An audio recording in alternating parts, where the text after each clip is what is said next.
لیکن جو چینل اسرائیلی چینل ہے I-24 اس نے بتایا اس وقت تل ابیب یونیورسٹی سے یامید مالول شامانائی جو اس کا ایک خاتون ہے وہ اس نے جو ہے وہ کہا کہ ٹرمپ نے جس طرح سے ہمارے ساتھ کھیل کھیلا ہے اور جس سے توقع کی جا رہی تھی کہ وہ شیر کی طرح طاقت اور حوصلے کے ساتھ کام کرے گا، اور در حقیقت وہ گھر کی بلی کی طرح طور پر نمودار ہوا اور وہ کسی نہ کسی طریقے سے سب کی رہائی کو یقینی بنا سکتا ہے، لیکن اس نے اپنا وعدہ توڑ دیا جس میں اس نے اعلان کیا تھا کہ وہ غزہ کو جہنم واصل کرے گا۔ مطلب یہ جس طرح سے ایک کہتے ہیں نا کہ وہ اس نے کہا تھا کہ اگر آپ نے ایسا نہ کیا تو ہیل کے اندر تبدیل کر دیا جائے گا۔ اب ہارٹیز اخبار جو ان کا اسرائیلی اخبار ہے اس نے بتایا کہ اسرائیل کی جانب سے 15 سال سے زائد جو سزا پانے والے 600 قیدیوں،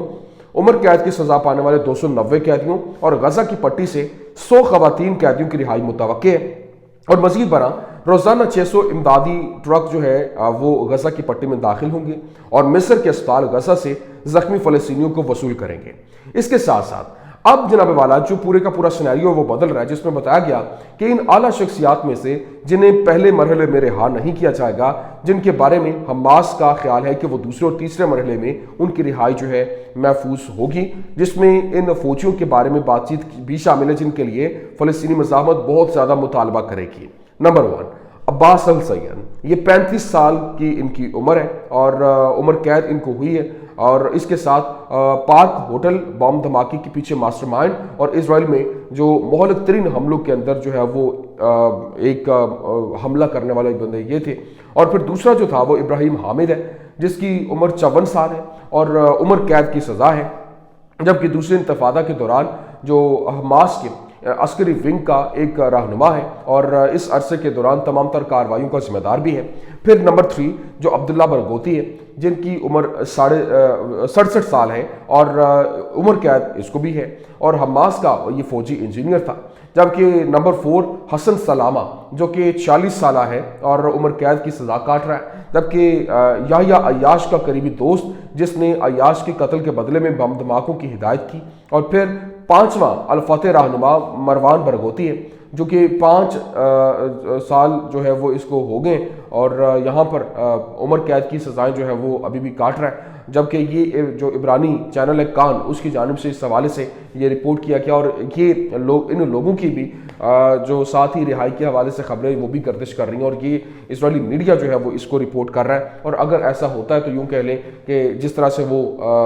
I-24 نے رپورٹ کیا اور کہا کہ جو ڈونلڈ ٹرمپ ہے وہ تو بالکل اسی طرز کے اوپر چل رہا ہے کہ وہ پوری کی پوری پلاننگ اسی طرح سے کسی کو بھی ریلیز کرنے کے حوالے سے کہہ سکتے ہیں اور معاملات بگڑ سکتے ہیں۔ لیکن ابھی اگر ایسا ہو جاتا ہے تو یہ بہت بڑا سیٹ بیک ہوگا اسرائیل کے لیے، کیونکہ یہ وہ لوگ ہیں جنہوں نے اسرائیل کے لیے ایک ایسا پلان ترتیب دیا کہ وہ جو اس نہج کے اوپر پہنچے وہ انہی کی وجہ سے۔ اب جناب والا دوسری جانب جو ایک سچویشن ہے وہ بڑی تیزی کے ساتھ بدل رہی ہے، اور قیدیوں کے تبادلے کے معاہدے اور جنگ بندی کے خلاف احتجاج کے لیے درجنوں اسرائیلی آبادکار جو ہیں وہ غزہ کی سرحد پر پہنچے، اور اسرائیلی فوج کو فوری طور پر علاقے میں روانہ کیا گیا کہ وہاں پر پہنچ کے حالات کو کنٹرول میں لیں۔ لیکن ابھی جو نتن یاہو کے دفتر نے اعلان کیا کہ اسرائیلی کابینہ نے باضابطہ طور پر جنگ بندی اور تبادلے کے معاہدے کی منظوری دے دی ہے، اور عمل درآمد اتوار کو دوپہر 12 بجے سے شروع ہوگا اور تبادلے کا عمل شام 4 بجے شروع ہوگا، جبکہ تکرار، تاکید اور خون ریزی کو روکنے کے لیے جنگ بندی کے نفاذ کے 7 دن بعد تک بے گھر افراد شمالی غزہ واپس نہیں جا سکیں گے، اور واپسی پیدل الرشید کوسٹل روڈ کے راستے ہوگی، جبکہ جو بھی اپنی گاڑی کے ساتھ واپس آنا چاہتا ہے اسے جنگ بندی کے نافذ ہونے کے بعد 22ویں دن تک کا انتظار کرنا پڑے گا۔ کیوں؟ کیونکہ واپسی پھر صلاح الدین روڈ کے راستے ہوگی۔ جو لوگ نظام الاوقات پر عمل نہیں کرتے وہ اپنے آپ کو بہت زیادہ خطرے میں ڈال دیں گے، اور پھر مشرقی، شمال اور جنوبی سرحدوں کے قریب ایک بفر زون قائم کیا جائے گا جس کی گہرائی 700 میٹر ہوگی، اور پھر 5 علاقوں میں یہ غزہ کے اندر 1.1 کلومیٹر تک پھیلے گا۔ ان علاقوں میں داخل ہونے سے لوگوں کی زندگیوں کو بہت زیادہ خطرہ جو ہے وہ لاحق ہو جائے گا، جس کے نتیجے میں ممکنہ طور پر موت واقع ہو سکتی ہے۔ کیوں؟ کیونکہ اسرائیلی فوج کے ایک یونٹ کو اس زون میں داخل ہونے والے ہر شخص کو سزائے موت دینے کا کام سونپا جائے گا۔ جنگ بندی معاہدے کے دوسرے مرحلے میں بفر زون کے خاتمے پر بات کی جائے گی، اور اس حوالے سے باقاعدہ طور پر فلسطینی مزاحمت کی جانب سے آفیشیل سٹیٹمنٹ جو جاری کی گئی، انہوں نے کہا کہ دشمن کا غزہ میں ہولناک قتل عام کا تسلسل اور جنگ بندی کے معاہدے کے بعد جان بوجھ کر حملوں میں شدت اس کے نوعیت اور جو خون ریزی کی پیاس کی تصدیق کرتی ہے، اور اس بھیانک قتل عام کی روشنی میں جو مجرمانہ دشمن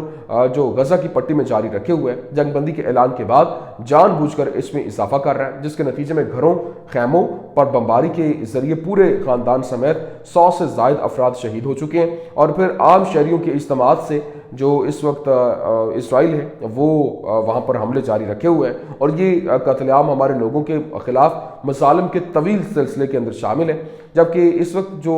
مجرمانہ فعل ہے اس کو دیکھا جائے تو جان بوجھ کر جنگ بندی معاہدے کو کمزور کرنے کی کوششیں ہیں، اور ثالثوں پر ذمہ داری یہ عائد ہوتی ہے کہ وہ جنگی مجرم جو اس وقت اس میں جو ارتکاب کر رہے ہیں ان کی انتہا پسند فاشسٹ رجیم کے اندر اس مظالم کو روکا جائے۔ ہم عالمی برادری، اقوام متحدہ اور تمام متعلقہ فریقین سے مطالبہ کرتے ہیں کہ وہ اس سلسلے کو روکیں اور فوری طور پر اس کے لیے اقدامات کریں۔ ہم انسانی حقوق کی بین الاقوامی تنظیموں پر زور دیتے ہیں کہ وہ عصری تاریخ میں ان بے مثال قتل عام کی دستاویز کریں اور اس مجرمانہ ہستی اور اس کے لیڈران کو جو بین الاقوامی عدالتوں میں جواب دہ ٹھہرانے کی راہ ہموار کریں۔ اور پھر انہوں نے یہ بھی کہا کہ غزہ، یروشلم اور مغربی کنارے میں ہمارے لوگوں کے خلاف جارحیت کا خاتمہ کرنے میں اپنا کردار ادا کریں۔ تو یہ جناب والا ان کی جانب سے سٹیٹمنٹ جاری کی گئی۔ لیکن اب جو ٹرمپ، کیونکہ ابھی ٹرمپ کی آمد ہے، ٹرمپ نے پرسوں جو ہے وہ آفس ہولڈ کر لینا ہے، اور اس سے پہلے یہ جو اسٹیو وٹکاف کو فون پہ جو جس طرح سے اس نے ایک کام کروایا، اور اب جو فلسطین کی آزادی کے حوالے سے جو اعلان کو لے کر ایک بڑی اہم ترین خبر ہے وہ یہ ہے، کیونکہ کہا یہ جا رہا ہے کہ جو ڈونلڈ ٹرمپ ہے، ابھی پہلے جنگ بندی ہوئی، جنگ بندی کے بعد ڈونلڈ ٹرمپ کو بھی پتا ہے کہ نتن یاہو جو ہے وہ تبادلہ کرنے کے بعد معاملات کسی طرف بھی جا سکتا ہے اور دوبارہ جنگ چھیڑ سکتا ہے، جس طرح سے بیزل سموٹرچ اور دوسرے جو ان کے وزراء ہیں وہ یہ دعویٰ کر رہے ہیں اور انہوں نے ڈیمانڈ بھی کی ہے۔ ابھی اس کی جانب سے یہ کہا جا رہا ہے کہ باقاعدہ طور پر جو ایک میٹنگ کال کی جائے گی، اور یہ قطر میں کال ہوگی، اور قطر میں جس طرح سے جو عالمی قوتیں جتنی بھی ہیں سب کو بلایا جائے گا، اور اس کا دیر پا حل نکالنے کے لیے ایک ہی سولوشن ہے، اور وہ فلسطین کی آزادی ہے۔ مطلب فلسطین کو ایک آزاد ریاست ڈکلیئر کرنے کا جو ہے وہ فیصلہ ہے، تاکہ اسرائیل اور جو فلسطین ہے وہ اس مسئلے سے آزاد ہو سکیں، اور اس کے لیے مطلب جو ایک انچ ہے وہ واپس کیا جائے گا، اور کسی قسم کا کوئی کنٹرول جو ہے وہ نہیں ہوگا، اور ایک بارڈر لائن ہوگی جس کو لے کر پراپر ایک پلاننگ جو ہے وہ ترتیب دی جا رہی ہے۔ اور یہ ڈونلڈ ٹرمپ جو ہے وہ اس حوالے سے ایک انڈیکیٹر دے رہا ہے کہ اس نے یہ فیصلہ کیا ہے۔ اب دیکھنا یہ ہے کہ اس کے اوپر عمل درآمد کرنے کے لیے کس طرح سے وہ آن دا فرنٹ آتا ہے اور پورے کے پورے معاملات کو ترتیب دیتا ہے، کیونکہ یہ سیناریو بہت تیزی کے ساتھ بدل رہا ہے، اور ڈونلڈ ٹرمپ کی جانب سے یہی کہا جا رہا ہے کہ اب جو ہے وہ یہ وقت آن پہنچا ہے کہ اب اس مسئلے کا پرماننٹ حل کیا جائے۔